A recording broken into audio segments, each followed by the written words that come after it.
L'invité business avec Banque Populaire Grand Ouest et sa banque d'affaires de proximité autochtone.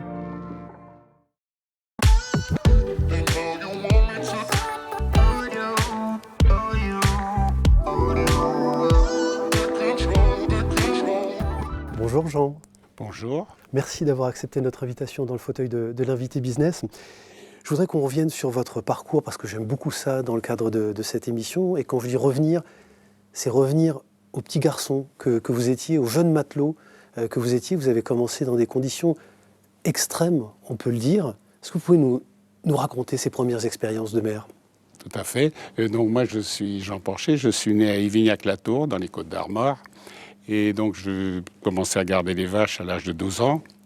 Ensuite, vers 14-15 ans, je voyais les marins-pêcheurs qui arrivaient avec leurs mobylettes et tout. Donc, j'ai dit pourquoi pas moi. Donc, je suis parti à l'école d'apprentissage maritime à Saint-Malo, 11 rue de Toulouse. J'ai fait 1 an d'école.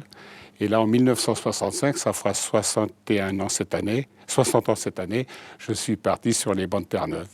Donc, sur les bancs de Terre-Neuve, j'ai fait 13 campagnes en 4 ans. Et donc, c'était un petit peu compliqué. Bon, première campagne, ça a été assez brutal. Vous m'avez raconté quand on a préparé cette émission. Je suis rentré sur le bateau, on a jeté mon sac par-dessus bord. J'ai dû me débrouiller tout seul, sans affaire. Première expérience de la mer.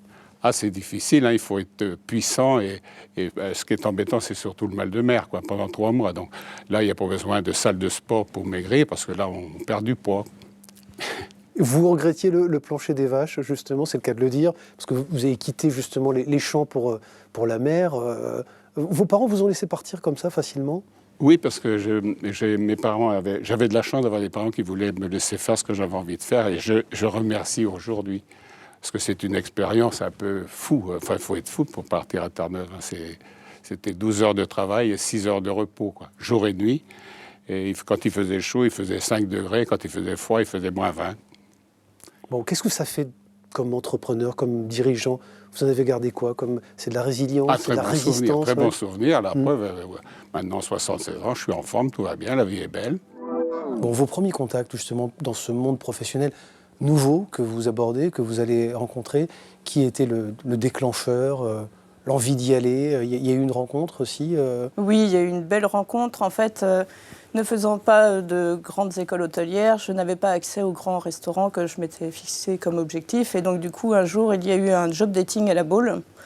Et j'y étais, comme on dit, au culot. Donc, il y avait une file d'attente pour présenter son CV au chef exécutif des hôtels Barrières à l'époque. Et je me suis insérée dans cette file. Et au moment de donner mon CV, il m'a regardé, il m'a dit « Madame, les femmes de chambre, c'est pas ici ». Donc je lui ai dit « Oui, je sais, mais je dis moi, je veux devenir cuisinier, je veux rentrer dans des grands établissements, je veux apprendre, mettez-moi à éplucher des légumes, c'est pas grave, mais je veux apprendre ». Et il m'a regardé, il m'a dit « Écoutez, madame, vous êtes tellement motivée que je vais vous donner votre chance, vous rentrez chez moi la semaine prochaine ». C'est comme ça que vous avez mis un premier pas dans une cuisine, loin de chez vous, loin de la famille. Ce sont aussi des sacrifices pour démarrer cette nouvelle aventure en fait, professionnelle. Cette reconversion, ça a été beaucoup de sacrifices familiales. Parce que j'ai passé mes diplômes, donc j'ai passé 3 diplômes, boulangerie, pâtisserie et cuisine, à Toulouse, à Paris et à Laval. Et j'ai fait en sorte de toujours garder mon chômage pour pouvoir créer ma société. Et pendant ce chômage, en fait, je faisais beaucoup de travail de saison. J'ai fait aussi du travail alimentaire, faut pas se mentir. Hein. J'ai fait de l'usine, j'ai travaillé de nuit. Mais je faisais autrement des saisons au bord de la mer, ce qui veut dire que je partais 6 mois de l'année quand même en laissant les enfants et mon mari. On va commencer par le démarrage, parce que c'est presque un storytelling, une narration de start-up à l'américaine. Est-ce que c'est vrai que tout a commencé dans un garage avec une simple camionnette ? Oui, tout à fait. Ouais. J'ai démarré dans mon garage avec un véhicule au mois de mai 2001. Vous étiez quoi, vous-même livreur ? Ça a commencé l'aventure comme ça ? Oui, j'ai été livreur pendant 7 années, et, pour le compte de Multicourse en tant que sous-traitant. Puisqu'à l'époque, Multicourse n'avait que des partenaires sous-traitants. Et j'ai eu la chance qu'ils nous fassent confiance. Et puis j'ai travaillé pendant 7 ans et livré sur des secteurs et sur toute l'Europe autrement. Bon, et depuis 2007, vous avez fait grandir cette aventure, et notamment par des sujets d'acquisition, on pourra y revenir, mais de manière organique aussi.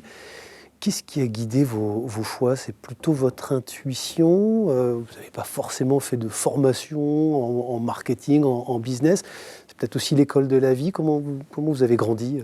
Oui, c'est un mixte, donc c'est l'opportunisme, des rencontres, et puis le business qui a changé avec Internet. Donc on a surfé sur la bonne vague.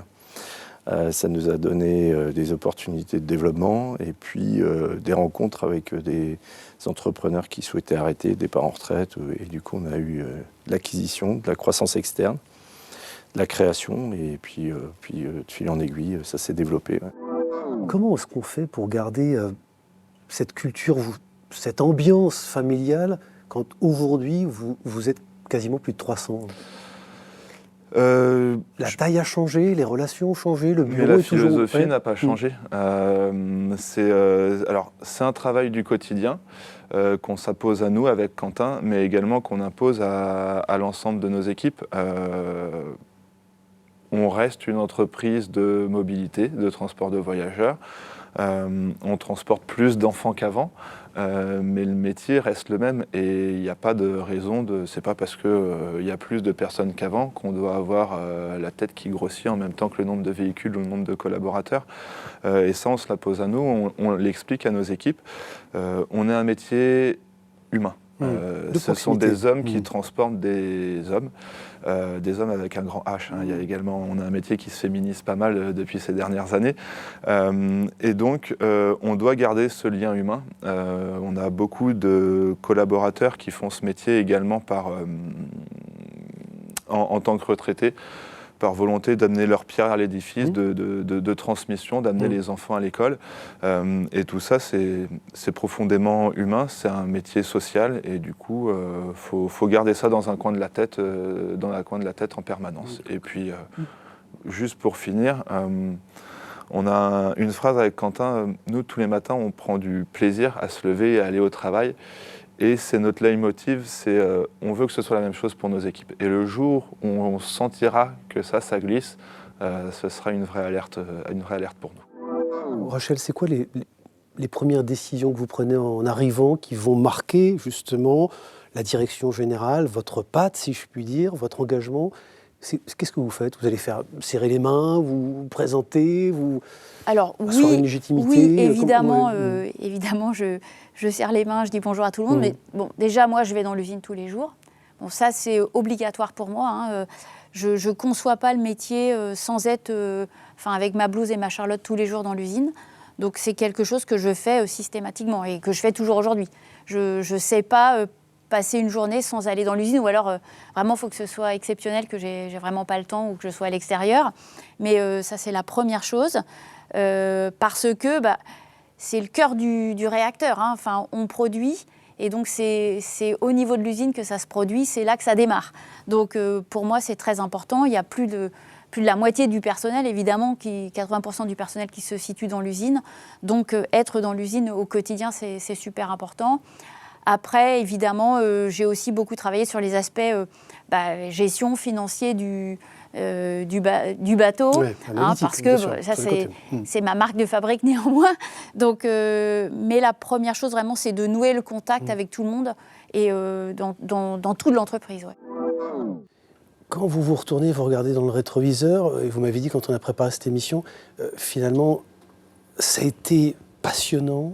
Évidemment, ce sont des combats que vous continuez de mener, mais ça a été très dur aussi. Qu'est-ce qui a été très dur?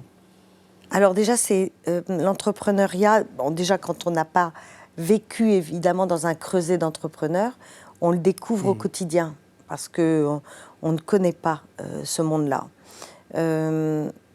Moi, j'ai eu la grande chance, finalement, d'être dans un métier de conseil, et donc d'être toujours très observatrice de ce qu'étaient les dirigeants, que j'ai toujours admirés par plein de qualités qu'ils avaient, on va en reparler.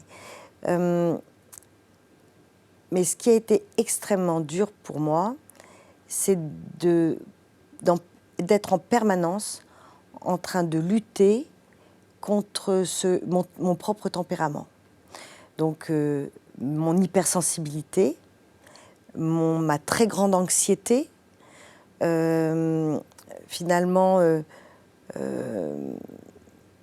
mettre en exergue une hyperactivité que j'avais au fond de moi, mais que j'avais du mal à canaliser. J'ai appris à la canaliser avec l'entrepreneuriat, mais aussi apprendre à manager. Parce que quand j'ai commencé toute seule, j'envisageais même pas de créer un seul emploi.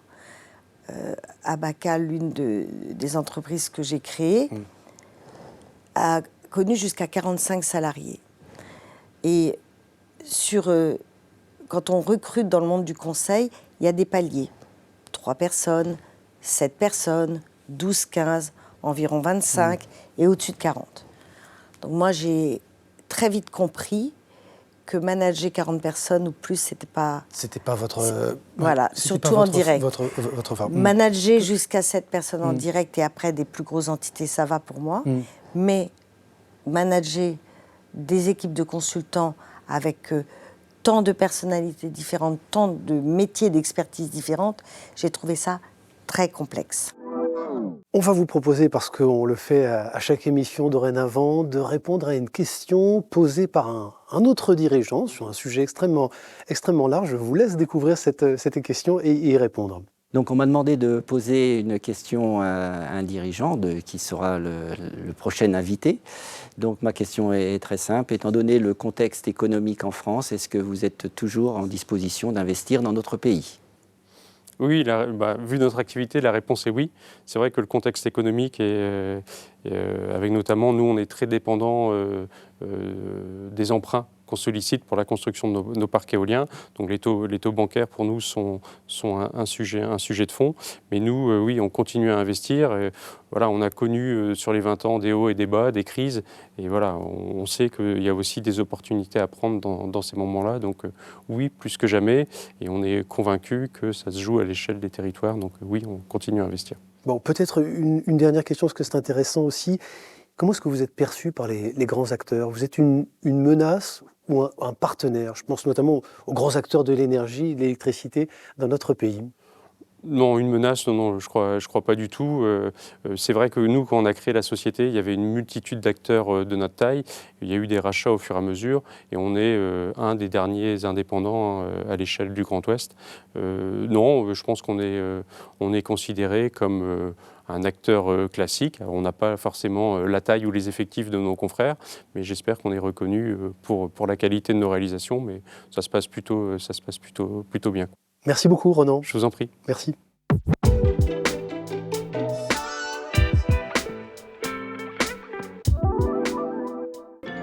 L'invité business avec Banque Populaire Grand Ouest et sa banque d'affaires de proximité autochtone.